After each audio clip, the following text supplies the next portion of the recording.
রাজশাহী জেলা শহর থেকে ৩০ কিলোমিটার দূরে বরেন্দ্রভূমিতে অবস্থিত উপজেলা তানোর। এই তানোর উপজেলার একজন বাসিন্দা গৃহবধূ বেবি বেগম। বেবি বেগম একদিন ব্র্যাক থেকে একটি ডিপিএস করেন।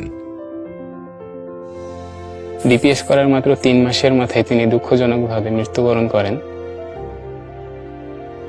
আম্মু এই ডিপিএস এর পাশাপাশি একটি ছায়া সঞ্চয় নিরাপত্তা বীমা পলিসি নিয়েছিলেন। ব্র্যাক ডিপিএস অ্যাকাউন্টে মাত্র ৩০,০০০ টাকা জমা দেওয়ার পর তিনি মৃত্যুবরণ করেন। ৩০,০০০ টাকা জমা দেওয়ার পরেও গার্ডিয়ান লাইফ আমাদের ৭,২০,০০০ টাকা বুঝিয়ে দিয়েছেন। আম্মু মারা যাওয়ার পর খুব দ্রুত সময়ে পুরো টাকা বুঝে পেয়েছি আমরা।